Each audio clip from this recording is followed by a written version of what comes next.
ਅੱਜ ਕੁਝ ਅਪਡੇਟਸ ਬਾਰੇ ਗੱਲਬਾਤ ਕਰਾਂਗੇ ਕਿ ਸਰ ਜਿਹੜੀ ਕੈਨੇਡੀਅਨ ਗਵਰਨਮੈਂਟ ਹੈ ਉਹ ਹਰ ਵਾਰ ਨਵੇਂ ਅਪਡੇਟਸ ਕਰਦੀ ਰਹਿੰਦੀ ਹੈ ਕਿਉਂਕਿ ਕੋਵਿਡ ਦਾ ਟਾਈਮ ਵੀ ਆਇਆ ਤੇ ਲੋਕਾਂ ਨੂੰ ਕਾਫੀ ਪ੍ਰੋਬਲਮਸ ਜਿਹੜੀ ਨੇ ਫੇਸ ਕਰਨੀ ਪਈਆਂ। ਆਇਲਸ ਦੀ ਗੱਲ ਕਰਦੇ ਹਾਂ ਤੇ ਆਇਲਸ ਦਾ ਟਾਈਮ ਫਰੇਮ ਜਿਹੜਾ ਹੁੰਦਾ ਹੈ ਉਹ 2 ਇਅਰਸ ਦਾ ਹੁੰਦਾ ਤੇ ਜਿਨ੍ਹਾਂ ਦੀ ਫਾਈਲ ਲੱਗੀ ਹੋਈ ਹੈ ਤੇ ਜੇ ਉਹਨਾਂ ਦਾ ਨਹੀਂ ਲੱਗੀ ਉਹਨਾਂ ਦੀ ਫਾਈਲ ਤੇ ਉਹ ਐਕਸਪਾਇਰ ਹੋ ਗਈ ਹੈ ਆਇਲਸ ਉਹਨਾਂ ਦੀ, ਤੇ ਉਹਨਾਂ ਵਾਸਤੇ ਹੁਣ ਕੀ ਜਿਹੜਾ ਨਵਾਂ ਆਇਆ ਹੈ? ਅਪਡੇਟਸ ਜ਼ਰੂਰ ਨੇ ਬਟ ਜਿਹੜੀ ਟਾਈਮ ਫਰੇਮ ਦੀ ਗੱਲ ਆ, time frame with respect to ਕਿਸੇ ਚੀਜ਼ ਦੀ ਐਲੀਜੀਬਿਲਟੀ ਜਾਂ ਡਿਊਰੇਸ਼ਨ ਦੇ ਵਿੱਚ ਉਹ ਨਹੀਂ ਚੇਂਜ ਹੋਇਆ ਹਜੇ।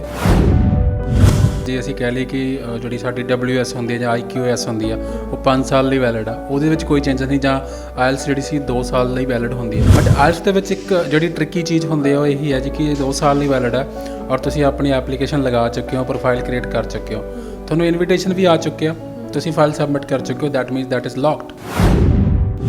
ਜਿਹਦਾ ਡਿਸੀਜਨ ਸਿਰਫ ਪੈਂਡਿੰਗ ਆ ਉਹਨਾਂ ਨੂੰ ਦੁਬਾਰੇ ਨਹੀਂ ਕਰਨ ਦੀ ਲੋੜ।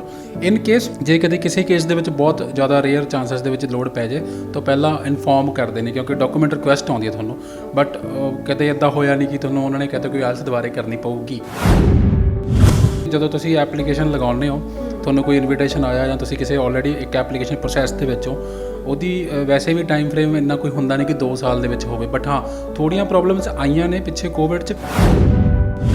ਮੰਨ ਲਓ ਤੁਸੀਂ ਇੱਕ 777 ਕਰੈਕ ਕੀਤਾ ਜਾਂ ਤੁਸੀਂ ਕੋਈ ਵੀ ਰੈਂਡਮ ਕੋਈ ਵੀ ਸਕੋਰ ਕੀਤਾ 6 'ਚ ਕੀਤਾ ਚਾਹੇ ਜਾਂ ਅਕੈਡਮਿਕ ਵਾਲੇ ਬੱਚਿਆਂ ਨੇ ਕਿਸੇ ਨੇ ਕੀਤਾ, ਤਾਂ ਉਹ 'ਚ ਕੀ ਸੀਗਾ ਕਿ ਉਹ ਇੱਕ ਸਲੋਟ ਬੰਦ ਹੋ ਗਿਆ ਸੀ ਪ੍ਰੋਪਰ ਕਿ ਐਕਸਪ੍ਰੈਸ ਐਂਟਰੀ ਕਹਿ ਲਓ ਜਾਂ ਫੈਡਰਲ ਸਕਿਲਡ ਵਰਕਰ ਦਾ ਜਿਹੜਾ ਸੀ ਡਰਾ ਨਾ ਆਉਣ ਕਰਕੇ ਉਹ ਲੋਕਾਂ ਨੂੰ ਲੱਗਿਆ ਕਿ ਨਹੀਂ ਜੀ ਸਾਡਾ ਤਾਂ ਇੱਥੇ ਹੀ ਐਕਸਪਾਇਰ ਹੋ ਗਿਆ, ਜਾਂ ਬਹੁਤ ਸਾਰੇ ਬੰਦੇ ਸੀ ਜਿਨ੍ਹਾਂ ਦਾ ਪ੍ਰੋਫਾਈਲ ਕ੍ਰੀਏਟ ਹੋ ਗਿਆ ਸੀ ਬਟ ਉਹ ਡਰਾ ਨਹੀਂ ਹੋਇਆ ਤਾਂ ਕਰਕੇ ਹੋ ਗਿਆ। ਬਟ ਹੈ ਨਾ, ਬਟ ਉਹ ਇੱਕ ਕੋਈ ਅਸੀਂ ਕਿਸੇ ਪ੍ਰੋਸੈਸ ਦੇ ਵਿੱਚ ਤਾਂ ਗਏ ਨਹੀਂ ਨਾ। ਇਨ ਕੇਸ ਤੁਸੀਂ ਤੁਸੀਂ ਪ੍ਰੋਫਾਈਲ ਕ੍ਰੀਏਟ ਕੀਤਾ ਸੀ, ਤੁਹਾਨੂੰ ਡਰਾ ਆ ਚੁੱਕਿਆ ਸੀ, ਤੁਸੀਂ ਐਪਲੀਕੇਸ਼ਨ ਸਬਮਿਟ ਕਰਤੀ, ਫਿਰ ਕੋਈ ਪ੍ਰੋਬਲਮ ਨਹੀਂ, ਕਿਸੇ ਨੂੰ ਵੀ ਕੋਈ ਪ੍ਰੋਬਲਮ ਨਹੀਂ ਹੋਈ। ਬਟ ਹਾਂ ਜੇ ਤੁਸੀਂ ਸਿਰਫ ਇੱਕ ਆਪਣੀ ਲੈਂਗੁਏਜ ਐਲੀਜੀਬਿਲਟੀ ਪੂਰੀ ਕਰਕੇ ਰੱਖੀ ਆ ਬਟ ਕਿਸੇ ਤੁਸੀਂ ਪ੍ਰੋਸੈਸ ਦੇ ਵਿੱਚ ਨਹੀਂ ਹੋ ਬਟ ਤੁਹਾਡਾ ਐਕਸਪਾਇਰ ਹੋ ਗਿਆ, ਦੈਨ ਤੁਹਾਨੂੰ ਦੁਬਾਰੇ ਦੇਣਾ ਹੀ ਪੈਣਾ। ਤੇ ਸਰ ਜੇ ਹੁਣ ਹੋਰ ਆਪਾਂ ਟਾਈਮ ਫਰੇਮ ਦੀ ਗੱਲ ਕਰੀਏ, ਹੋਰ ਬਹੁਤ ਛੋਟੀ-ਮੋਟੀ ਚੀਜ਼ਾਂ ਹੁੰਦੀਆਂ ਨੇ ਜਿਨ੍ਹਾਂ ਵਾਸਤੇ ਟਾਈਮ ਫਰੇਮ ਜਿਹੜਾ ਹੈ ਜੇ ਆਪਣੀ ਲਾਈਕ ਅੱਜ ਕੱਲ੍ਹ ਜਿਹੜੀ ਫਾਈਲਸ ਨੇ ਉਹ ਕਾਫੀ ਲੇਟ ਲੱਗ ਰਹੀਆਂ ਨੇ ਕਿਉਂਕਿ ਕੋਵਿਡ ਤੋਂ ਬਾਅਦ ਹੁਣ ਜਾ ਕੇ ਥੋੜਾ ਸਿਨੈਰੀਓ ਠੀਕ ਹੋਇਆ ਹੈ, ਤੇ ਉਹਨਾਂ ਚੀਜ਼ਾਂ ਦੀ ਵੀ ਲਾਈਕ ਜੇ ਆਪਾਂ ਛੋਟੀ-ਮੋਟੀ ਗੱਲਾਂ ਦੀ ਮਤਲਬ ਚੀਜ਼ਾਂ ਦੀ ਗੱਲ ਕਰੀਏ ਤੇ ਉਹਨਾਂ ਵਿੱਚ ਕੀ ਚੀਜ਼ਾਂ ਵਿੱਚ ਜਿਹੜਾ ਟਾਈਮ ਫਰੇਮ ਹੈ ਉਹ ਲੋਕਾਂ ਵਾਸਤੇ ਹੁਣ ਲਾਈਕ ਕੈਨੇਡੀਅਨ ਗਵਰਨਮੈਂਟ ਵੱਲੋਂ ਉਹਨਾਂ ਨੂੰ ਛੂਟ ਦਿੱਤੀ ਗਈ ਹੈ?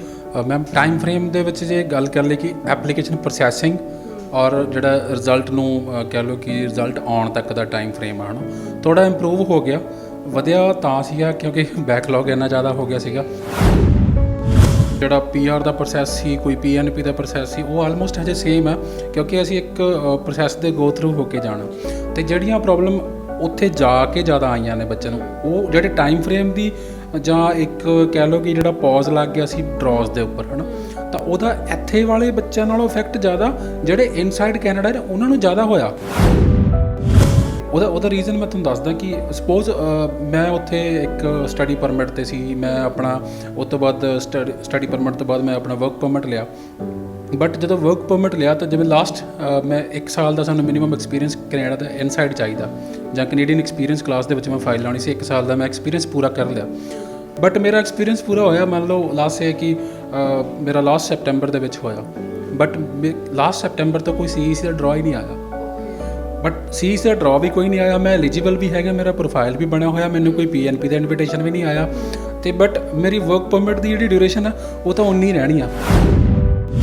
ਤਾਂ ਸੇਮ ਸਿਨੈਰੀਓ ਕੀ ਹੋਇਆ ਕਿ ਬਾਅਦ 'ਚ ਫਿਰ ਟਾਈਮ ਫਰੇਮ ਕੋਈ ਬਹੁਤਾ ਚੇਂਜ ਨਹੀਂ ਹੋਇਆ, ਬੱਚਿਆਂ ਦੇ ਜਿਹੜੇ ਸਿੰਪਲ ਟੂ ਸਿੰਪਲ ਵੀ ਪੋਸਟ ਗ੍ਰੈਜੂਏਟ ਵਰਕ ਪਰਮਿਟ ਸੀ ਉਹ 'ਤੇ ਵੀ 3-3 ਮਹੀਨੇ ਲੱਗਣ ਲੱਗ ਗਏ ਸੀਗੇ, 4-4 ਮਹੀਨੇ ਰਿਜ਼ਲਟ ਨਹੀਂ ਆਉਂਦਾ ਸੀਗਾ ਕਿਉਂਕਿ ਬੰਦੇ ਨੇ ਨੌਕਰੀ ਦੀ ਜੋਬ ਵੀ ਸ਼ੁਰੂ ਕਰਨੀ ਸੀ, ਆਪਣਾ ਐਕਸਪੀਰੀਅੰਸ ਕਦੋਂ ਸ਼ੁਰੂ ਹੋਊ ਕਦੋਂ ਖਤਮ ਹੋਊ, ਤਾਂ ਉਹਦੇ ਵਿੱਚ ਕੰਡੀਸ਼ਨ ਹੁੰਦੀ ਹੈ ਕਿ ਕਈਆਂ ਨੂੰ ਤਾਂ ਵਰਕ ਪਰਮਿਟ ਹੀ 1 ਸਾਲ ਦਾ ਮਿਲਿਆ ਹੁੰਦਾ, ਤਾਂ ਫਿਰ ਉਹ 1 ਸਾਲ ਦੇ ਵਿੱਚ ਉਹਨੇ ਆਪਦੀ ਐਲੀਜੀਬਿਲਟੀ ਵੀ ਪੂਰੀ ਕਰਨੀ ਆ, ਉਹਨੇ ਵਰਕ ਪਰਮਿਟ ਦੀ ਕੰਡੀਸ਼ਨ ਵੀ ਮੈਟ ਕਰਨੀਆਂ ਨੇ ਅਤੇ PR ਦੀ ਐਪਲੀਕੇਸ਼ਨ ਵੀ ਲਗਾਉਣੀ ਆ, ਤਾਂ ਫਿਰ ਇਸ ਟਾਈਮ ਵੀ ਦੁਬਾਰਾ ਉਹਨਾਂ ਨੇ ਇੱਕ ਹੁਣ ਵੀ ਰੀਸੈਂਟਲੀ ਉਹਨਾਂ ਨੇ ਇੱਕ ਅਪਡੇਟ ਦਿੱਤਾ ਸੀ ਜਿਹਦੇ ਵਿੱਚ ਉਹਨਾਂ ਨੇ ਕਿਹਾ ਸੀ ਕਿ ਜੇ ਤੁਹਾਡਾ ਕਿਸੇ ਰੀਜ਼ਨ ਕਰਕੇ ਐਕਸਪਾਇਰ ਹੋਣ ਵਾਲਾ ਤਾਂ ਨੈਕਸਟ ਉਹਨਾਂ ਨੂੰ ਫਿਰ ਇੱਕ ਐਕਸਟੈਂਸ਼ਨ ਦਿੱਤੀ ਜਾਊਗੀ।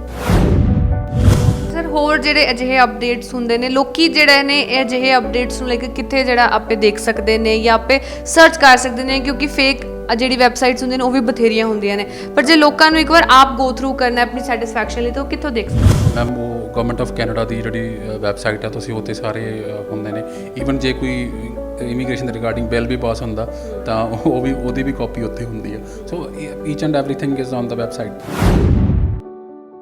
ਸਤਿ ਸ਼੍ਰੀ ਅਕਾਲ, ਤੁਸੀਂ ਲੁਧਿਆਣਾ ਟਾਈਮਸ, ਮੈਂ ਸ਼ਿਵਪ੍ਰੀਤ ਕੌਰ।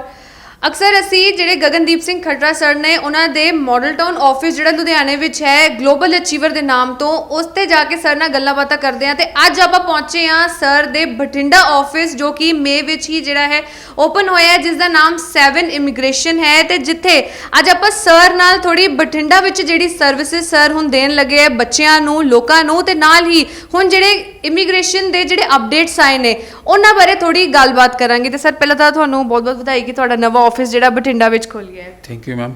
ਅਤੇ ਇੱਥੇ ਸਰਵਿਸਿਜ਼ ਸਾਰੀਆਂ ਆਲਮੋਸਟ ਸੇਮ ਹੀ ਨੇ, ਬਟ ਇੱਥੇ ਜਿਹੜੀ ਹੈਗੀ ਮੇਨਲੀ ਆਇਲਸ ਹੈ, ਸੈਲਪਿਪ ਹੈ, ਪੀਟੀ, ਦੈਨ ਇਮੀਗ੍ਰੇਸ਼ਨ ਦੇ ਵਿੱਚ ਸਾਰੀਆਂ ਸੇਮ ਸਰਵਿਸ ਨੇ। PR ਹੈ, ਸਟੱਡੀ ਵੀਜ਼ਾ ਹੈ, ਦੈਨ ਕੈਨੇਡਾ ਰਿਲੇਟਡ ਜਿੰਨੀ ਵੀ ਇਮੀਗ੍ਰੇਸ਼ਨ ਸਰਵਿਸਿਜ਼ ਨੇ ਸਾਰੀਆਂ ਪ੍ਰੋਵਾਈਡ ਕਰਦੇ ਨੇ। ਤੇ ਹੁਣ ਬਠਿੰਡਾ ਵਾਲੇ ਲੋਕਾਂ ਵਾਸਤੇ ਵੀ ਜਿਹੜਾ ਹੈ ਡਿਫਰੈਂਟ ਸਰਵਿਸਿਜ਼ ਸਾਰੀ ਜਿਹੜੀਆਂ ਇੱਥੇ ਆ ਚੁੱਕੀਆਂ ਨੇ। ਤੇ ਬਠਿੰਡਾ ਵਾਲੇ ਲੋਕੀ ਵੀ ਜਿਹੜੇ ਨੇ ਉਹ ਇੱਥੇ ਆ ਕੇ ਤੇ ਇਸ ਵੀਡੀਓ ਨੂੰ ਜ਼ਰੂਰ ਧਿਆਨ ਨਾਲ ਸੁਣਨ, ਕਿਉਂਕਿ ਆਪਾਂ ਅੱਜ ਕੁਝ ਅਪਡੇਟਸ ਬਾਰੇ ਗੱਲਬਾਤ ਕਰਾਂਗੇ ਕਿ ਸਰ ਜਿਹੜੀ ਕੈਨੇਡੀਅਨ ਗਵਰਨਮੈਂਟ ਹੈ ਉਹ ਹਰ ਵਾਰ ਨਵੇਂ ਅਪਡੇਟਸ ਕਰਦੀ ਰਹਿੰਦੀ ਹੈ, ਕਿਉਂਕਿ ਕੋਵਿਡ ਦਾ ਟਾਈਮ ਵੀ ਆਇਆ ਤੇ ਲੋਕਾਂ ਨੂੰ ਕਾਫੀ ਪ੍ਰੋਬਲਮਸ ਜਿਹੜੀ ਨੇ ਫੇਸ ਕਰਨੀ ਪਈਆਂ। ਤੇ ਆਪਾਂ ਕੁਝ ਅੱਜ ਜਿਹੜੇ ਹੈ ਜਿਵੇਂ ਲਾਈਕ ਆਪਾਂ PR ਦੀ ਜਦ ਗੱਲ ਕਰਦੇ ਹਾਂ, ਸਟਾਰਟਿੰਗ ਆਪਾਂ PR ਤੋਂ ਕਰਦੇ ਹਾਂ ਕਿ ਜਦ ਆਪਾਂ ਆਇਲਸ ਦੀ ਗੱਲ ਕਰਦੇ ਹਾਂ ਤੇ ਆਇਲਸ ਦਾ ਟਾਈਮ ਫਰੇਮ ਜਿਹੜਾ ਹੁੰਦਾ ਉਹ 2 ਇਅਰਸ ਦਾ ਹੁੰਦਾ। ਤੇ ਜਿਨ੍ਹਾਂ ਦੀ ਫਾਈਲ ਲੱਗੀ ਹੋਈ ਹੈ ਤੇ ਜੇ ਉਹਨਾਂ ਦਾ ਨਹੀਂ ਲੱਗੀ ਉਹਨਾਂ ਦੀ ਫਾਈਲ ਤੇ ਉਹ ਐਕਸਪਾਇਰ ਹੋ ਗਈ ਹੈ ਆਇਲਸ ਉਹਨਾਂ ਦੀ, ਤੇ ਉਹਨਾਂ ਵਾਸਤੇ ਹੁਣ ਕੀ ਜਿਹੜਾ ਨਵਾਂ ਆਇਆ ਹੈ? ਮੈਮ ਅਪਡੇਟਸ ਜ਼ਰੂਰ ਨੇ, ਬਟ ਜਿਹੜੀ ਟਾਈਮ ਫਰੇਮ ਦੀ ਗੱਲ ਆ, time frame with respect to ਕਿਸੇ ਚੀਜ਼ ਦੀ ਐਲੀਜੀਬਿਲਟੀ ਜਾਂ ਡਿਊਰੇਸ਼ਨ ਦੇ ਵਿੱਚ ਉਹ ਨਹੀਂ ਚੇਂਜ ਹੋਇਆ ਹਜੇ। ਜਿਵੇਂ ਸਪੈਸੀਫਿਕ ਕਹਿ ਲਈਏ ਕਿ ਜੀ ਜੇ ਅਸੀਂ ਕਹਿ ਲਈਏ ਕਿ ਜਿਹੜੀ ਸਾਡੀ WS ਹੁੰਦੀ ਹੈ ਜਾਂ IQS ਹੁੰਦੀ ਆ ਉਹ 5 ਸਾਲ ਲਈ ਵੈਲਿਡ ਆ, ਉਹਦੇ ਵਿੱਚ ਕੋਈ ਚੇਂਜਸ ਨਹੀਂ। ਜਾਂ ਆਇਲਸ ਜਿਹੜੀ ਸੀ 2 ਸਾਲ ਲਈ ਵੈਲਿਡ ਹੁੰਦੀ ਆ, ਬਟ ਆਇਲਸ ਦੇ ਵਿੱਚ ਇੱਕ ਜਿਹੜੀ ਟ੍ਰਿਕੀ ਚੀਜ਼ ਹੁੰਦੀ ਆ ਉਹ ਇਹੀ ਹੈ ਜੀ ਕਿ ਇਹ 2 ਸਾਲ ਲਈ ਵੈਲਿਡ ਹੈ ਔਰ ਤੁਸੀਂ ਆਪਣੀ ਐਪਲੀਕੇਸ਼ਨ ਲਗਾ ਚੁੱਕੇ ਹੋ, ਪ੍ਰੋਫਾਈਲ ਕ੍ਰੀਏਟ ਕਰ ਚੁੱਕੇ ਹੋ, ਤੁਹਾਨੂੰ ਇਨਵੀਟੇਸ਼ਨ ਵੀ ਆ ਚੁੱਕਿਆ, ਤੁਸੀਂ ਫਾਈਲ ਸਬਮਿਟ ਕਰ ਚੁੱਕੇ ਹੋ, that means that is locked. Okay, so ਉਹਦੇ ਵਿੱਚ ਕੋਈ ਚੇਂਜ ਉਹ ਹੁਣ ਉਹਨਾਂ ਨੂੰ ਦੁਬਾਰਾ ਆਇਲਸ ਕਰਨ ਦੀ ਲੋੜ ਨਹੀਂ ਪਏਗੀ। ਜਿਹਦਾ ਡਿਸੀਜਨ ਸਿਰਫ ਪੈਂਡਿੰਗ ਆ ਉਹਨਾਂ ਨੂੰ ਦੁਬਾਰੇ ਨਹੀਂ ਕਰਨ ਦੀ ਲੋੜ। ਇਨ ਕੇਸ ਜੇ ਕਦੇ ਕਿਸੇ ਕੇਸ ਦੇ ਵਿੱਚ ਬਹੁਤ ਜ਼ਿਆਦਾ ਰੇਅਰ ਚਾਂਸਸ ਦੇ ਵਿੱਚ ਲੋੜ ਪੈ ਜੇ ਤਾਂ ਪਹਿਲਾਂ ਇਨਫੋਰਮ ਕਰਦੇ ਨੇ, ਕਿਉਂਕਿ ਡਾਕੂਮੈਂਟ ਰਿਕੁਐਸਟ ਆਉਂਦੀ ਹੈ ਤੁਹਾਨੂੰ। ਬਟ ਕਦੇ ਇੱਦਾਂ ਹੋਇਆ ਨਹੀਂ ਕਿ ਤੁਹਾਨੂੰ ਉਹਨਾਂ ਨੇ ਕਹਿਤਾ ਕੋਈ ਆਇਲਸ ਦੁਬਾਰੇ ਕਰਨੀ ਪਊਗੀ। ਬਟ ਕਿਉਂਕਿ ਜਦੋਂ ਤੁਸੀਂ ਐਪਲੀਕੇਸ਼ਨ ਲਗਾਉਂਦੇ ਹੋ, ਤੁਹਾਨੂੰ ਕੋਈ ਇਨਵੀਟੇਸ਼ਨ ਆਇਆ ਜਾਂ ਤੁਸੀਂ ਕਿਸੇ ਆਲਰੇਡੀ ਇੱਕ ਐਪਲੀਕੇਸ਼ਨ ਪ੍ਰੋਸੈਸ ਦੇ ਵਿੱਚ ਹੋ, ਉਹਦੀ ਵੈਸੇ ਵੀ ਟਾਈਮ ਫਰੇਮ ਇੰਨਾ ਕੋਈ ਹੁੰਦਾ ਨਹੀਂ ਕਿ 2 ਸਾਲ ਦੇ ਵਿੱਚ ਹੋਵੇ। ਬਟ ਹਾਂ, ਥੋੜ੍ਹੀਆਂ ਪ੍ਰੋਬਲਮਸ ਆਈਆਂ ਨੇ ਪਿੱਛੇ ਕੋਵਿਡ 'ਚ ਕਿ ਮੰਨ ਲਓ ਤੁਸੀਂ ਇੱਕ 777 ਕਰੈਕ ਕੀਤਾ ਜਾਂ ਤੁਸੀਂ ਕੋਈ ਵੀ ਰੈਂਡਮ ਕੋਈ ਵੀ ਸਕੋਰ ਕੀਤਾ, 6 ਕੀਤਾ ਚਾਹੇ, ਜਾਂ ਅਕੈਡਮਿਕ ਵਾਲੇ ਬੱਚੇ ਨੇ ਕਿਸੇ ਨੇ ਕੀਤਾ, ਤਾਂ ਉਹ 'ਚ ਕੀ ਸੀਗਾ ਕਿ ਉਹ ਇੱਕ ਸਲੋਟ ਬੰਦ ਹੋ ਗਿਆ ਸੀ ਪ੍ਰੋਪਰ ਕਿ ਐਕਸਪ੍ਰੈਸ ਐਂਟਰੀ ਕਹਿ ਲਓ ਜਾਂ ਫੈਡਰਲ ਸਕਿਲਡ ਵਰਕਰ ਦਾ ਜਿਹੜਾ ਸੀ ਡਰਾ ਨਾ ਆਉਣ ਕਰਕੇ ਉਹ ਲੋਕਾਂ ਨੂੰ ਲੱਗਿਆ ਕਿ ਨਹੀਂ ਜੀ ਸਾਡਾ ਤਾਂ ਇੱਥੇ ਹੀ ਐਕਸਪਾਇਰ ਹੋ ਗਿਆ। ਜਾਂ ਬਹੁਤ ਸਾਰੇ ਬੰਦੇ ਸੀ ਜਿਨ੍ਹਾਂ ਦਾ ਪ੍ਰੋਫਾਈਲ ਕ੍ਰੀਏਟ ਹੋ ਗਿਆ ਸੀ ਬਟ ਉਹ ਡਰਾ ਨਹੀਂ ਹੋਇਆ ਤਾਂ ਕਰਕੇ ਹੋ ਗਿਆ। ਬਟ ਹਨਾ, ਬਟ ਉਹ ਇੱਕ ਅਸੀਂ ਕਿਸੇ ਪ੍ਰੋਸੈਸ ਦੇ ਵਿੱਚ ਤਾਂ ਗਏ ਨਹੀਂ ਨਾ। ਇਨ ਕੇਸ ਤੁਸੀਂ ਤੁਸੀਂ ਪ੍ਰੋਫਾਈਲ ਕ੍ਰੀਏਟ ਕੀਤਾ ਸੀ, ਤੁਹਾਨੂੰ ਡਰਾ ਆ ਚੁੱਕਿਆ ਸੀ, ਤੁਸੀਂ ਐਪਲੀਕੇਸ਼ਨ ਸਬਮਿਟ ਕਰਤੀ, ਫਿਰ ਕੋਈ ਪ੍ਰੋਬਲਮ ਨਹੀਂ, ਕਿਸੇ ਨੂੰ ਵੀ ਕੋਈ ਪ੍ਰੋਬਲਮ ਨਹੀਂ ਹੋਈ। ਬਟ ਹਾਂ, ਜੇ ਤੁਸੀਂ ਸਿਰਫ ਇੱਕ ਆਪਣੀ ਲੈਂਗੁਏਜ ਐਲੀਜੀਬਿਲਟੀ ਪੂਰੀ ਕਰਕੇ ਰੱਖੀ ਆ ਬਟ ਤੁਸੀਂ ਪ੍ਰੋਸੈਸ ਦੇ ਵਿੱਚ ਨਹੀਂ ਹੋ ਬਟ ਤੁਹਾਡਾ ਐਕਸਪਾਇਰ ਹੋ ਗਿਆ, ਦੈਨ ਤੁਹਾਨੂੰ ਦੁਬਾਰੇ ਦੇਣਾ ਹੀ ਪੈਣਾ। ਤੇ ਸਰ ਜੇ ਹੁਣ ਹੋਰ ਆਪਾਂ ਟਾਈਮ ਫਰੇਮ ਦੀ ਗੱਲ ਕਰੀਏ, ਹੋਰ ਬਹੁਤ ਛੋਟੀ-ਮੋਟੀ ਚੀਜ਼ਾਂ ਹੁੰਦੀਆਂ ਨੇ ਜਿਨ੍ਹਾਂ ਵਾਸਤੇ ਟਾਈਮ ਫਰੇਮ ਜਿਹੜਾ ਹੈ ਜੇ ਆਪਣੀ ਲਾਈਕ ਅੱਜ ਕੱਲ੍ਹ ਜਿਹੜੀ ਫਾਈਲਸ ਨੇ ਉਹ ਕਾਫੀ ਲੇਟ ਲੱਗ ਰਹੀਆਂ ਨੇ, ਕਿਉਂਕਿ ਕੋਵਿਡ ਤੋਂ ਬਾਅਦ ਹੁਣ ਜਾ ਕੇ ਥੋੜਾ ਸਿਨੈਰੀਓ ਠੀਕ ਹੋਇਆ ਹੈ। ਤੇ ਉਹਨਾਂ ਚੀਜ਼ਾਂ ਦੀ ਵੀ ਲਾਈਕ ਜੇ ਆਪਾਂ ਛੋਟੀ-ਮੋਟੀ ਗੱਲਾਂ ਦੀ ਮਤਲਬ ਚੀਜ਼ਾਂ ਦੀ ਗੱਲ ਕਰੀਏ ਤੇ ਉਹਨਾਂ ਵਿੱਚ ਕੀ ਚੀਜ਼ਾਂ ਵਿੱਚ ਜਿਹੜਾ ਟਾਈਮ ਫਰੇਮ ਹੈ ਉਹ ਲੋਕਾਂ ਵਾਸਤੇ ਹੁਣ ਲਾਈਕ ਕੈਨੇਡੀਅਨ ਗਵਰਨਮੈਂਟ ਵੱਲੋਂ ਉਹਨਾਂ ਨੂੰ ਛੂਟ ਦਿੱਤੀ ਗਈ ਹੈ? ਮੈਮ ਟਾਈਮ ਫਰੇਮ ਦੇ ਵਿੱਚ ਜੇ ਗੱਲ ਕਰ ਲਈ ਕਿ ਐਪਲੀਕੇਸ਼ਨ ਪ੍ਰੋਸੈਸਿੰਗ ਔਰ ਜਿਹੜਾ ਰਿਜ਼ਲਟ ਨੂੰ ਕਹਿ ਲਓ ਕਿ ਰਿਜ਼ਲਟ ਆਉਣ ਤੱਕ ਦਾ ਟਾਈਮ ਫਰੇਮ ਆ, ਹੈ ਨਾ, ਥੋੜ੍ਹਾ ਇੰਪਰੂਵ ਹੋ ਗਿਆ। ਵਧਿਆ ਤਾਂ ਸੀਗਾ ਕਿਉਂਕਿ ਬੈਕਲੌਗ ਇੰਨਾ ਜ਼ਿਆਦਾ ਹੋ ਗਿਆ ਸੀਗਾ। ਤਾਂ ਹੁਣ ਜੇ ਸਿੰਪਲ ਦੀ ਇੱਕ ਐਗਜ਼ਾਮਪਲ ਦੀ ਗੱਲ ਕੀ, ਜਿਹੜਾ ਸਪਾਊਜ਼ਲ ਓਪਨ ਵਰਕ ਪਰਮਿਟ ਹੈ ਨਾ, ਅਤੇ ਜਿਹੜਾ ਪਹਿਲਾਂ ਜਦੋਂ ਹੁਣ ਰਿਪਲਾਈ ਆਉਣੇ ਸ਼ੁਰੂ ਹੋਏ ਸੀ ਤਾਂ ਲੋਕ ਇਸੇ ਚੀਜ਼ ਦਾ ਸ਼ੁਕਰ ਕਰਦੇ ਕਿ ਚਲੋ ਸ਼ਾਇਦ ਸਾਨੂੰ ਰਿਪਲਾਈ ਆਉਣੇ ਸ਼ੁਰੂ ਹੋ ਗਏ। ਬਟ ਹਾਂ, ਹੁਣ ਐਵਰੇਜ ਟਾਈਮ ਜਿਹੜਾ ਹੈਗਾ ਉਹਨੂੰ ਜਿਵੇਂ ਜੇ ਕਿਸੇ ਦੀ ਪਹਿਲਾਂ ਸਾਲ ਹੋ ਗਈ ਸੀ ਲੱਗੀ ਨੂੰ ਕੋਈ ਰਿਪਲਾਈ ਹੋਈ ਨਹੀਂ ਆ ਰਹੀ, ਤਾਂ ਹੁਣ ਐਵਰੇਜ ਟਾਈਮ 4 ਤੋਂ 5 ਮਹੀਨੇ ਦੇ ਵਿੱਚ ਸਾਰਾ ਕੁਝ ਆ ਰਿਹਾ। ਬਟ ਹਾਂ, ਟਾਈਮ ਫਰੇਮ ਦੇ ਵਿੱਚ ਜਿਵੇਂ SDS ਫਾਈਲਾਂ ਸੀਗੀਆਂ ਸਟੱਡੀ ਪਰਮਿਟ ਦੀਆਂ, ਉਹਨਾਂ ਵਿੱਚ ਕੋਈ ਬਹੁਤਾ ਵੱਡਾ ਚੇਂਜ ਨਹੀਂ। ਕੁਛ ਰੈਂਡਮ ਫਾਈਲਾਂ ਹੋਣਗੀਆਂ ਜਿਨ੍ਹਾਂ ਨੂੰ ਕੁਛ ਜ਼ਿਆਦਾ ਟਾਈਮ ਲੱਗਿਆ ਹੋਊ ਜਾਂ ਕੁਛ ਜ਼ਿਆਦਾ ਟਾਈਮ ਫਰੇਮ ਕ੍ਰਾਸ ਕਰ ਗਈਆਂ, ਬਟ ਉਹਨਾਂ ਦੇ ਰਿਜ਼ਲਟ ਉਹਨਾਂ ਨੂੰ ਮਿਲੇ ਨਹੀਂ। ਬਟ ਹਾਂ, ਜਿਹੜਾ PR ਦਾ ਪ੍ਰੋਸੈਸ ਸੀ, ਕੋਈ PNP ਦਾ ਪ੍ਰੋਸੈਸ ਸੀ, ਉਹ ਆਲਮੋਸਟ ਹਜੇ ਸੇਮ ਹੈ ਕਿਉਂਕਿ ਅਸੀਂ ਇੱਕ ਪ੍ਰੋਸੈਸ ਦੇ ਗੋ ਥਰੂ ਹੋ ਕੇ ਜਾਣਾ। ਅਤੇ ਜਿਹੜੀਆਂ ਪ੍ਰੋਬਲਮ ਉੱਥੇ ਜਾ ਕੇ ਜ਼ਿਆਦਾ ਆਈਆਂ ਨੇ ਬੱਚਿਆਂ ਨੂੰ, ਉਹ ਜਿਹੜੇ ਟਾਈਮ ਫਰੇਮ ਦੀ ਜਾਂ ਇੱਕ ਕਹਿ ਲਓ ਕਿ ਜਿਹੜਾ ਪੌਜ਼ ਲੱਗ ਗਿਆ ਸੀ ਡਰੋਜ਼ ਦੇ ਉੱਪਰ ਹੈ ਨਾ, ਤਾਂ ਉਹਦਾ ਇੱਥੇ ਵਾਲੇ ਬੱਚਿਆਂ ਨਾਲੋਂ ਇਫੈਕਟ ਜ਼ਿਆਦਾ ਜਿਹੜੇ ਇਨਸਾਈਡ ਕੈਨੇਡਾ ਨੇ ਉਹਨਾਂ ਨੂੰ ਜ਼ਿਆਦਾ ਹੋਇਆ। ਉਹਦਾ ਰੀਜ਼ਨ ਮੈਂ ਤੁਹਾਨੂੰ ਦੱਸਦਾ ਕਿ ਸਪੋਜ਼ ਮੈਂ ਉੱਥੇ ਇੱਕ ਸਟੱਡੀ ਪਰਮਿਟ ਤੇ ਸੀ, ਮੈਂ ਆਪਣਾ ਉਸ ਤੋਂ ਬਾਅਦ ਸਟੱਡੀ ਪਰਮਿਟ ਤੋਂ ਬਾਅਦ ਮੈਂ ਆਪਣਾ ਵਰਕ ਪਰਮਿਟ ਲਿਆ। ਬਟ ਜਦੋਂ ਵਰਕ ਪਰਮਿਟ ਲਿਆ ਤਾਂ ਜਿਵੇਂ ਲਾਸਟ ਮੈਂ 1 ਸਾਲ ਦਾ ਸਾਨੂੰ ਮਿਨੀਮਮ ਐਕਸਪੀਰੀਅੰਸ ਕੈਨੇਡਾ ਦਾ ਇਨਸਾਈਡ ਚਾਹੀਦਾ, ਜਾਂ ਕੈਨੇਡੀਅਨ ਐਕਸਪੀਰੀਅੰਸ ਕਲਾਸ ਦੇ ਵਿੱਚ ਮੈਂ ਫਾਈਲ ਲਾਉਣੀ ਸੀ। 1 ਸਾਲ ਦਾ ਮੈਂ ਐਕਸਪੀਰੀਅੰਸ ਪੂਰਾ ਕਰ ਲਿਆ, ਬਟ ਮੇਰਾ ਐਕਸਪੀਰੀਅੰਸ ਪੂਰਾ ਹੋਇਆ ਮੰਨ ਲਓ ਲਾਸਟ ਇਹ ਕਿ ਮੇਰਾ ਲਾਸਟ ਸੈਪਟੈਂਬਰ ਦੇ ਵਿੱਚ ਹੋਇਆ, ਬਟ ਲਾਸਟ ਸੈਪਟੈਂਬਰ ਤੋਂ ਕੋਈ CEC ਦਾ ਡਰਾ ਹੀ ਨਹੀਂ ਆਇਆ। ਬਟ CEC ਦਾ ਡਰਾ ਵੀ ਕੋਈ ਨਹੀਂ ਆਇਆ, ਮੈਂ ਐਲੀਜੀਬਲ ਵੀ ਹੈਗਾ, ਮੇਰਾ ਪ੍ਰੋਫਾਈਲ ਵੀ ਬਣਿਆ ਹੋਇਆ, ਮੈਨੂੰ ਕੋਈ PNP ਦਾ ਇਨਵੀਟੇਸ਼ਨ ਵੀ ਨਹੀਂ ਆਇਆ। ਤੇ ਬਟ ਮੇਰੀ ਵਰਕ ਪਰਮਿਟ ਦੀ ਜਿਹੜੀ ਡਿਊਰੇਸ਼ਨ ਆ ਉਹ ਤਾਂ ਉਨੀ ਰਹਿਣੀ ਆ। ਸਪੋਜ਼ ਜੇ ਮੈਨੂੰ 3 ਸਾਲ ਦਾ ਮਿਲਿਆ ਸੀ ਤਾਂ ਉਹ 3 ਸਾਲ ਦੀ ਜੇ ਟਾਈਮਲਾਈਨ ਮੈਂ ਕ੍ਰਾਸ ਕਰ ਰਿਹਾ ਤਾਂ ਉਹ ਇੱਕ ਡੈਡਲਾਈਨ ਬਣ ਗਈ ਸੀ ਕਿ ਨਾ ਤਾਂ ਡਰਾ ਆ ਰਿਹਾ ਸੀਗਾ ਨਾ ਕੋਈ ਹੋ ਰਿਹਾ ਸੀ। ਤਾਂ ਉਹਦੇ 'ਚ ਫਿਰ ਉਹਦੇ ਬੱਚਿਆਂ ਨੇ ਵੀ ਜਿਹੜੀ ਇਹ ਕਾਫੀ ਪ੍ਰੋਬਲਮਸ ਫੇਸ ਕੀਤੀਆਂ ਤੇ ਉਹਨਾਂ ਵਾਸਤੇ ਵੀ ਕਾਫੀ ਲਾਈਕ ਢਿੱਲ ਜਿਹੜੀ ਹੈ ਗਵਰਨਮੈਂਟ ਵੱਲੋਂ ਦਿੱਤੀ ਗਈ। ਇੱਕ ਤੁਸੀਂ ਮੈਂਟਲ ਪ੍ਰੈਸ਼ਰ ਦੇਖੋ ਕਿ ਜਿਹੜਾ ਬੰਦਾ ਇੱਥੇ ਆ ਉਹਨੂੰ ਤਾਂ ਚਲੋ ਇਹ ਹੈ ਕਿ ਮੈਂ ਐਪਲੀਕੇਸ਼ਨ ਲਗਾਉਣੀ ਆ ਤੇ ਹਜੇ ਮੈਂ ਜਾਣਾ ਉੱਥੇ, ਤੇ ਉਹ ਤਾਂ ਸਿਰਫ ਇੱਥੇ ਵੇਟ ਕਰ ਰਿਹਾ। ਜਿਹੜਾ ਆਲਰੇਡੀ ਉੱਥੇ ਆ ਤਾਂ ਉਹਦਾ ਟਾਰਗੇਟ ਹਮੇਸ਼ਾ PR ਦਾ ਰਹਿੰਦਾ ਕਿ ਜੀ ਮੈਂ ਆਪਣੀ ਐਲੀਜੀਬਿਲਟੀ ਜਾਂ ਕਿਸੇ ਵੀ ਇੱਕ ਪ੍ਰੋਗਰਾਮ ਨੂੰ ਸਟੱਡੀ ਨੂੰ ਪੂਰਾ ਕਰਨ ਦੀ ਐਲੀਜੀਬਿਲਟੀ ਵਰਕ ਪਰਮਿਟ ਦੀਆਂ ਕੰਡੀਸ਼ਨਸ ਮੈਟ ਕਰਨੀਆਂ ਨੇ ਉਹਨੇ, ਫਿਰ ਜੇ PNP ਲਗਾਉਣੀ ਆ ਉਹਦੀਆਂ ਵਰਕ ਕੰਡੀਸ਼ਨਸ ਮੈਟ ਕਰਨੀਆਂ ਨੇ। ਸੋ ਉੱਥੇ ਜ਼ਿਆਦਾ ਸੀ, ਬਟ ਫਿਰ ਵੀ ਦੇਖੋ ਉੱਥੇ ਕੈਨੇਡੀਅਨ ਗਵਰਨਮੈਂਟ ਨੇ ਫਿਰ ਕੀ ਕੀਤਾ ਕਿ ਜਿਵੇਂ ਲਾਸਟ ਈਅਰ ਜਦੋਂ ਕੋਵਿਡ ਥੋੜਾ ਲਿਫਟ ਅਪ ਹੋਇਆ ਸੀ ਤਾਂ ਉਸ ਟਾਈਮ ਤੇ ਉਹਨਾਂ ਨੇ ਕਿਹਾ ਸੀ ਕਿ ਜਿਨ੍ਹਾਂ ਦੇ ਪਹਿਲਾਂ ਉਹਨਾਂ ਨੂੰ ਪ੍ਰੋਵੀਜ਼ਨ ਦਿੱਤਾ ਕਿ ਜਿਨ੍ਹਾਂ ਦੇ ਸਟੇਟਸ ਐਕਸਪਾਇਰ ਹੋ ਗਏ ਸੀ ਉਹਨਾਂ ਨੂੰ ਕਿਹਾ ਸੀ ਕਿ ਤੁਹਾਡਾ ਜੇ work permit within 2 months expire ਹੋਣ ਵਾਲਾ ਜਾਂ ਆਲਰੇਡੀ ਹੋ ਚੁੱਕਿਆ ਕੁਝ ਦਿਨ ਪਹਿਲਾਂ, ਤਾਂ ਉਹਨਾਂ ਨੂੰ 18 ਮੰਥਸ ਦੀ ਆਲਰੇਡੀ ਐਕਸਟੈਂਸ਼ਨ ਦਿੱਤੀ ਸੀ ਉਹਨਾਂ ਨੇ ਲਾਸਟ ਈਅਰ। ਤਾਂ ਸੇਮ ਸਿਨੈਰੀਓ ਕੀ ਹੋਇਆ ਕਿ ਬਾਅਦ 'ਚ ਫਿਰ ਟਾਈਮ ਫਰੇਮ ਕੋਈ ਬਹੁਤਾ ਚੇਂਜ ਨਹੀਂ ਹੋਇਆ। ਬੱਚਿਆਂ ਦੇ ਜਿਹੜੇ ਸਿੰਪਲ ਟੂ ਸਿੰਪਲ ਵੀ ਪੋਸਟ ਗ੍ਰੈਜੂਏਟ ਵਰਕ ਪਰਮਿਟ ਸੀ ਉਹ 'ਤੇ ਵੀ 3-3 ਮਹੀਨੇ ਲੱਗਣ ਲੱਗ ਗਏ ਸੀਗੇ, 4-4 ਮਹੀਨੇ ਰਿਜ਼ਲਟ ਨਹੀਂ ਆਉਂਦਾ ਸੀਗਾ ਕਿਉਂਕਿ ਬੰਦੇ ਨੇ ਨੌਕ ਬੀ ਦੀ ਜੌਬ ਵੀ ਸ਼ੁਰੂ ਕਰਨੀ ਸੀ, ਆਪਣਾ ਐਕਸਪੀਰੀਅੰਸ ਕਦੋਂ ਸ਼ੁਰੂ ਹੋਊ ਕਦੋਂ ਖਤਮ ਹੋਊ। ਤਾਂ ਉਹਦੇ ਵਿੱਚ ਕੰਡੀਸ਼ਨ ਹੁੰਦੀ ਹੈ ਕਿ ਕਈਆਂ ਨੂੰ ਤਾਂ ਵਰਕ ਪਰਮਿਟ ਹੀ 1 ਸਾਲ ਦਾ ਮਿਲਿਆ ਹੁੰਦਾ, ਤਾਂ ਫਿਰ ਉਹ 1 ਸਾਲ ਦੇ ਵਿੱਚ ਉਹਨੇ ਆਪਦੀ ਐਲੀਜੀਬਿਲਟੀ ਵੀ ਪੂਰੀ ਕਰਨੀ ਆ, ਉਹਨੇ ਵਰਕ ਪਰਮਿਟ ਦੀ ਕੰਡੀਸ਼ਨ ਵੀ ਮੈਟ ਕਰਨੀਆਂ ਨੇ ਤੇ PR ਦੀ ਐਪਲੀਕੇਸ਼ਨ ਵੀ ਲਗਾਉਣੀ ਆ। ਤਾਂ ਫਿਰ ਇਸ ਟਾਈਮ ਵੀ ਦੁਬਾਰਾ ਉਹਨਾਂ ਨੇ ਇੱਕ ਹੁਣ ਵੀ ਰੀਸੈਂਟਲੀ ਉਹਨਾਂ ਨੇ ਇੱਕ ਅਪਡੇਟ ਦਿੱਤਾ ਸੀ ਜਿਹਦੇ ਉਹਨਾਂ ਨੇ ਕਿਹਾ ਸੀ ਕਿ ਜੇ ਤੁਹਾਡਾ ਕਿਸੇ ਰੀਜ਼ਨ ਕਰਕੇ ਐਕਸਪਾਇਰ ਹੋਣ ਵਾਲਾ ਤਾਂ ਨੈਕਸਟ ਉਹਨਾਂ ਨੂੰ ਫਿਰ ਇੱਕ ਐਕਸਟੈਂਸ਼ਨ ਦਿੱਤੀ ਜਾਊਗੀ।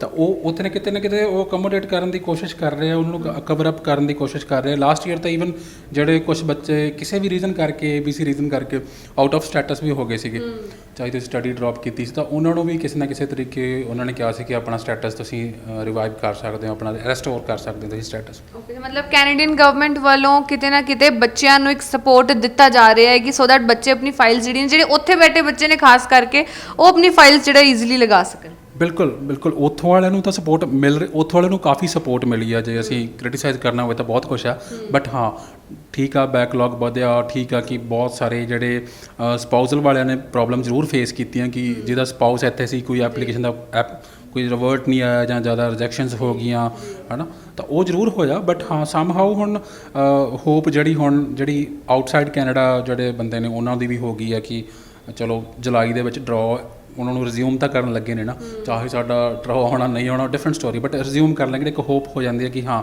ਇੱਕ ਸਿਸਟਮ ਨੂੰ ਨਾਰਮਲਾਈਜ਼ ਕਰਨ ਲੱਗੇ ਨੇ ਉਹ। ਹਾਂ ਉਹਦੇ ਵਿੱਚ ਜਿਹੜੇ ਅਪਡੇਟਸ ਜਾਂ ਚੇਂਜਸ ਨੇ ਉਹਦੇ ਵਿੱਚ ਸਭ ਤੋਂ ਵੱਡੇ ਅਪਡੇਟ ਦਾ ਚੇਂਜਸ ਇਹ ਹੈ ਕਿ ਜਿਹੜੇ ਬੰਦੇ ਸੋਚ ਰਹੇ ਕਿ ਅਸੀਂ ਕੈਨੇਡਾ PNP ਜਾਂ PR ਦੇ ਵਿੱਚ ਐਕਸਪ੍ਰੈਸ ਐਂਟਰੀ ਜਾਂ ਕੁਝ ਵੀ ਕਰਕੇ ਜਾਣਾ, ਤਾਂ ਉੱਥੋਂ ਦਾ ਨੌਕ ਕੋਡ ਸੀਗਾ, ਇੱਕ ਨੈਸ਼ਨਲ ਆਕੂਪੇਸ਼ਨ ਕਲਾਸੀਫਿਕੇਸ਼ਨ ਸੀਗੀ ਜਿਹਦੇ ਵਿੱਚ ਨੌਕ 0AB ਦੀ ਜੌਬ ਹੋਣੀ ਜ਼ਰੂਰੀ ਸੀ ਕਿ ਜੇ ਤੁਸੀਂ ਇੱਥੋਂ ਐਪਲੀਕੇਸ਼ਨ ਲਗਾਉਂਦੇ ਹੋ।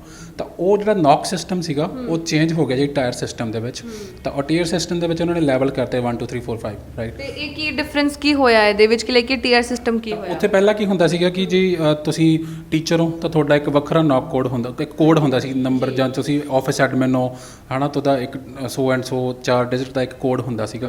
ਤਾਂ ਉਹਦੇ ਬੇਸਿਸ 'ਤੇ ਅਸੀਂ ਦੱਸਦੇ ਸੀ ਕਿ ਜੀ ਮੇਰਾ ਨੌਕ ਕੋਡ ਇਹ ਆ ਅਤੇ ਮੈਂ ਆਹ ਵਾਲਾ ਕੰਮ ਕਰਦਾ, ਤੇ ਉਹਦੇ ਵਿੱਚ ਜੌਬ ਡਿਊਟੀਜ਼ ਹੁੰਦੀਆਂ ਸਪੈਸ਼ਲ। ਤਾਂ 0A ਤੇ B 'ਚ ਹੋਣੀਆਂ ਚਾਹੀਦੀਆਂ ਸੀ ਪਹਿਲਾਂ, ਜਿਹੜੀਆਂ ਨਾਰਮਲ ਇੱਕ ਕੰਡੀਸ਼ਨਸ ਆਪਾਂ ਕਹਿੰਦੇ ਕਿ ਆਊਟਸਾਈਡ ਕੈਨੇਡਾ ਅਸੀਂ ਐਪਲੀਕੇਸ਼ਨ ਕਰ ਰਹੇ ਹਾਂ, ਨੌਕ 0AB ਦਾ ਸਾਡੇ ਕੋਲੇ ਮਿਨੀਮਮ 1 ਸਾਲ ਦਾ ਐਕਸਪੀਰੀਅੰਸ ਹੋਣਾ ਚਾਹੀਦਾ। ਤਾਂ ਹੁਣ ਨੌਕ ਕੋਡ ਸਿਸਟਮ ਹੀ ਉਹਨਾਂ ਨੇ ਚੇਂਜ ਕਰਤਾ, ਉਹਨੂੰ ਟੀਅਰ ਸਿਸਟਮ ਦੇ ਵਿੱਚ ਕਰ ਲਿਆ, ਬਟ ਉਹ ਹਜੇ ਨਵੰਬਰ ਤੋਂ ਅਪਲਾਈ ਹੋਣਾ, ਜੋ ਹਜੇ ਐਪਲੀਕੇਸ਼ਨ ਚੱਲ ਰਹੀ ਉਹ ਨੌਕ ਕੋਡ ਦੇ ਅਕੋਰਡਿੰਗ ਚੱਲਣਗੀਆਂ। ਦੂਸਰਾ ਉਹਦੇ ਵਿੱਚ ਕੀ ਸੀਗਾ ਕਿ ਕੁਛ ਮੇਜਰ ਜਿਹੜੇ ਚੇਂਜਸ ਕੀਤੇ ਨੇ ਕਿ ਕੁਛ ਨੌਕ B ਦੀਆਂ ਜੌਬ ਨੌਕ C 'ਚ ਚਲੀਆਂ ਗਈਆਂ, ਕੁਛ C ਵਾਲੀਆਂ ਬੀਚ ਆ ਗਿਆ, ਜਿਵੇਂ ਟਰੱਕਰਸ ਦੀ ਬਹੁਤ ਵੱਡੀ ਇੱਕ ਕਮਿਊਨਿਟੀ ਜੇ ਕਹਿ ਲਓ ਕਿ ਬਹੁਤ ਵੱਡਾ ਜਿਹੜਾ ਹੈਗਾ ਸੀ ਚੰਕ ਉਹ ਉਸ ਫੀਲਡ ਨੂੰ ਕਹਿ ਲਓ ਕਿ ਰੈਲੇਵੈਂਟ ਸੀਗਾ ਉਹਨਾਂ ਦੇ, ਹੈ ਨਾ।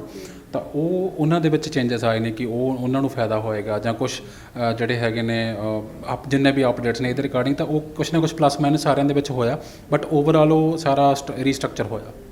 ਤੇ ਸਰ ਹੋਰ ਜਿਹੜੇ ਅਜਿਹੇ ਅਪਡੇਟਸ ਹੁੰਦੇ ਨੇ, ਲੋਕੀ ਜਿਹੜੇ ਨੇ ਇਹ ਅਜਿਹੇ ਅਪਡੇਟਸ ਨੂੰ ਲੈ ਕੇ ਕਿੱਥੇ ਜਿਹੜਾ ਆਪੇ ਦੇਖ ਸਕਦੇ ਨੇ ਜਾਂ ਆਪੇ ਸਰਚ ਕਰ ਸਕਦੇ ਨੇ, ਕਿਉਂਕਿ ਫੇਕ ਜਿਹੜੀ ਵੈਬਸਾਈਟਸ ਹੁੰਦੀਆਂ ਨੇ ਉਹ ਵੀ ਬਥੇਰੀਆਂ ਹੁੰਦੀਆਂ ਨੇ, ਪਰ ਜੇ ਲੋਕਾਂ ਨੂੰ ਇੱਕ ਵਾਰ ਆਪ ਗੋ ਥਰੂ ਕਰਨਾ ਆਪਣੀ ਸੈਟੀਸਫੈਕਸ਼ਨ ਲਈ ਤਾਂ ਉਹ ਕਿੱਥੋਂ ਦੇਖ ਸਕਦੇ ਨੇ? ਮੈਮ ਉਹ ਗਵਰਨਮੈਂਟ ਆਫ ਕੈਨੇਡਾ ਦੀ ਜਿਹੜੀ ਵੈਬਸਾਈਟ ਆ, ਤੁਸੀਂ ਉੱਥੇ ਸਾਰੇ ਹੁੰਦੇ ਨੇ। ਈਵਨ ਜੇ ਕੋਈ ਇਮੀਗ੍ਰੇਸ਼ਨ ਦੇ ਰਿਗਾਰਡਿੰਗ ਬਿੱਲ ਵੀ ਪਾਸ ਹੁੰਦਾ ਤਾਂ ਉਹਦੀ ਵੀ ਕਾਪੀ ਉੱਥੇ ਹੁੰਦੀ ਆ। So each and everything is on the website. So ਉਹ ਸਾਨੂੰ ਇੱਕ ਸਹੀ ਪਾਥਵੇ 'ਤੇ ਜਾਣਾ ਜ਼ਰੂਰੀ ਆ। ਤਾਂ ਜਿਵੇਂ ਉਹ ਕਹਿੰਦੇ ਨੇ ਕਿ ਤੁਸੀਂ ਇੱਕ ਕੰਸਲਟੈਂਟ ਤੋਂ ਫਾਈਲ ਲਗਵਾਓ ਜਾਂ ਫਿਰ ਤੁਸੀਂ ਆਪ ਲਗਾਉਂਦੇ ਹੋ, ਹੈ ਨਾ। ਤਾਂ ਉਹ ਕੰਸਲਟੈਂਟ ਤੋਂ ਲਗਵਾ ਰਹੇ ਹੋ ਤਾਂ ਪੂਰੇ ਪ੍ਰੋਪਰ ਲਿਸਟ ਆ ਉੱਥੇ ਕਿ ਜੀ ਕਿਹੜਾ ਆਥੋਰਾਈਜ਼ਡ ਆ। ਈਵਨ ਜੇ ਮੈਂ RCIC ਮੈਂਬਰ ਵੀ ਹਾਂ ਤਾਂ ਉਹਦੇ ਵੀ ਅੱਗੇ ਸਟੇਟਸ ਨੇ। ਹੋ ਸਕਦਾ ਮੈਂ RCIC ਮੈਂਬਰ ਹੈਗਾ ਬਟ ਮੈਂ ਹਜੇ ਨਵੇਂ ਕੇਸ ਲੈਣ ਤੋਂ ਰਿਵੋਕ ਹੋਵਾਂ, ਹੋ ਸਕਦਾ ਮੇਰੇ ਤੇ ਕੋਈ ਕੇਸ ਚੱਲਦਾ ਹੋਵੇ, ਹੋ ਸਕਦਾ ਮੇਰੇ ਤੇ ਕੋਈ ਹਜੇ ਡਿਸਪਲਿਨਰੀ ਐਕਸ਼ਨ ਹੁੰਦਾ ਹੋ ਸਕਦਾ ਮੈਂ ਕੋਈ ਕੰਪਲਾਈਂਸ ਨਾ ਪੂਰਾ ਕੀਤਾ ਹੋ ਸਕਦਾ ਕਿਸੇ ਨੇ ਮੇਰੇ ਤੇ ਕੰਪਲੇਂਟ ਕੀਤੀ ਹੋਵੇ। ਤਾਂ ਉਹ ਪੂਰਾ ਸਟੇਟਸ ਤੁਸੀਂ ਮੇਰਾ ਲਾਸਟ ਨੇਮ ਸਰਚ ਕਰੋਗੇ, ਉੱਥੇ ਆ ਜਾਊਗਾ ਕਿ ਐਕਟਿਵ ਹੈ ਨਹੀਂ ਐਕਟਿਵ ਹੈਗਾ, ਲੀਵ 'ਤੇ ਆ ਜਾਂ ਕੁਛ ਚੱਲ ਰਿਹਾ, ਹੈ ਨਾ। ਤਾਂ ਉਹ ਸਾਰੀ ਇਨਫੋਰਮੇਸ਼ਨ ਆ ਜਾਂਦੀ ਆ। ਸੋ ਸੇਮ ਜੇ ਤੁਸੀਂ ਅਪਡੇਟਸ ਦੀ ਗੱਲ ਕਰਦੇ ਹੋ ਤਾਂ ਅਪਡੇਟਸ ਨਾ ਅਸੀਂ ਲੱਭਦੇ ਹੁਣ ਸੋਸ਼ਲ ਮੀਡੀਆ 'ਤੇ।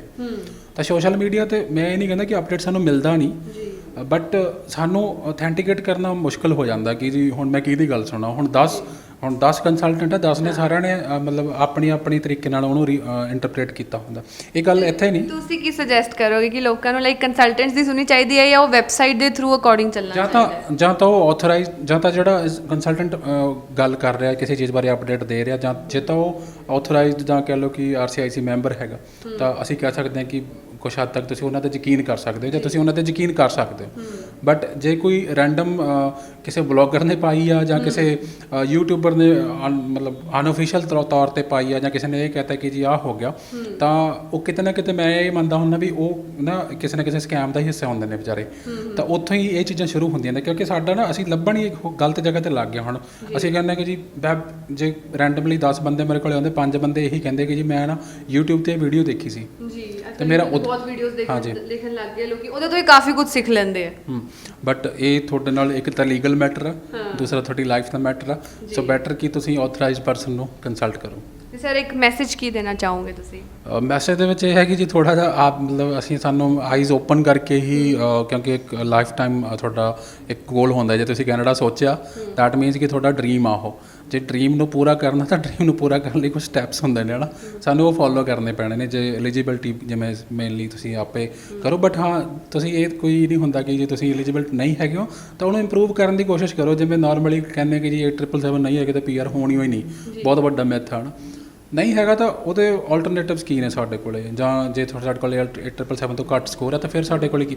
ਤਾਂ ਉੱਦਾਂ ਸਾਨੂੰ ਆਪਸ਼ਨਾਂ ਲੱਭਣੀਆਂ ਪੈਣੀਆਂ ਰਾਦਰ ਦਨ ਕਿ ਅਸੀਂ ਆਪਸ਼ਨਾਂ ਲੱਭਣ ਦੀ ਥਾਂ 'ਤੇ ਕੋਈ ਇਲੀਗਲ ਵੀ ਲੱਭ ਲਈਏ, ਹੈ ਨਾ। ਕਿ ਜੇ ਅਸੀਂ ਲੱਭਦੇ ਹਾਂ ਕਿ ਜੀ ਸਾਨੂੰ ਕੋਈ ਆਇਲਸ ਸਕੋਰ ਹੀ ਦਵਾ ਦੇ ਪੇਡ, ਜਾਂ ਸਾਨੂੰ ਕੋਈ ਇੱਦਾਂ ਦਾ ਕੋਈ ਸੌਖਾ ਤਰੀਕਾ ਮਿਲ ਜਾਵੇ, ਸੋ ਸਾਨੂੰ ਉਹਨਾਂ ਨੂੰ ਅਵੋਇਡ ਕਰਨਾ ਚਾਹੀਦਾ। ਤਾਂ ਇਹ ਸੀ ਕਿ ਗਗਨਦੀਪ ਸਿੰਘ ਖੱਟੜਾ ਸਰ, ਜਿਨ੍ਹਾਂ ਦੇ ਅੱਜ ਆਪਾਂ ਬਠਿੰਡਾ ਆਫਿਸ ਵਿੱਚ ਆਏ ਸੀ ਤੇ ਉਹਨਾਂ ਨਾਲ ਗੱਲਬਾਤ ਕੀਤੀ ਤੇ ਤੁਹਾਨੂੰ ਅਪਡੇਟਸ ਬਾਰੇ ਦੱਸਿਆ ਕਿ ਕੈਨੇਡੀਅਨ ਗਵਰਨਮੈਂਟ ਜਿਹੜੀ ਹੈ, ਭਾਵੇਂ ਬੰਦੇ ਇੰਡੀਆ ਵਿੱਚ ਰਹਿ ਰਹੇ ਨੇ ਜਾਂ ਕੈਨੇਡਾ ਵਿੱਚ ਰਹਿ ਰਹੇ ਨੇ, ਹਰ ਤਰ੍ਹਾਂ ਤੋਂ ਸਪੋਰਟ ਕਰ ਰਹੀ ਹੈ ਬੱਚਿਆਂ ਨੂੰ, ਲੋਕਾਂ ਨੂੰ। ਤੇ ਜੇ ਤੁਸੀਂ ਵੀ ਜਿਹੜੇ ਅਪਡੇਟਸ ਬਾਰੇ ਤੁਹਾਡੀ ਕੋਈ ਵੀ ਕੁਐਰੀ, ਤੁਸੀਂ ਸਰ ਨੂੰ ਵੀ ਕੰਸਲਟ ਕਰ ਸਕਦੇ ਹੋ। ਉਹਨਾਂ ਦਾ ਆਫਿਸ ਜਿਹੜਾ ਹੈ ਮਾਡਲ ਟਾਊਨ ਲੁਧਿਆਣਾ ਵਿੱਚ ਵੀ ਹੈ ਤੇ ਬਠਿੰਡਾ ਵਿੱਚ ਅਜੀਤ ਰੋਡ ਤੇ ਹੈ। ਤੇ ਨਾਲ ਹੀ ਤੁਸੀਂ ਜੇ ਹੋਰ ਵੀ ਤੁਹਾਨੂੰ ਕੋਈ ਕੁਐਰੀ ਹੁੰਦੀ ਹੈ ਤੇ ਤੁਸੀਂ ਜਿਹੜਾ ਹੈ ਕੈਨੇਡੀਅਨ ਇਮੀਗ੍ਰੇਸ਼ਨ ਦੀ ਜਿਹੜੀ ਵੈਬਸਾਈਟ ਹੈ ਉਹਦੇ ਤੇ ਵੀ ਜਾ ਕੇ ਕੰਸਲਟ ਕਰ ਸਕਦੇ ਹੋ ਤੇ ਦੇਖ ਸਕਦੇ ਹੋ, ਸੋ ਦੈਟ ਤੁਹਾਨੂੰ ਆਪਣੀ ਸੈਟੀਸਫੈਕਸ਼ਨ ਵੀ ਹੋ ਸਕੇ। ਤੁਹਾਨੂੰ ਵਧੇਰੇ ਅਪਡੇਟਸ ਲਈ ਸਾਡੇ ਨਾਲ ਜੁੜੇ ਰਹੋ। ਮੈਂ ਸ਼ੁਭਪ੍ਰੀਤ ਕੌਰ, ਲੁਧਿਆਣਾ ਟਾਈਮਸ।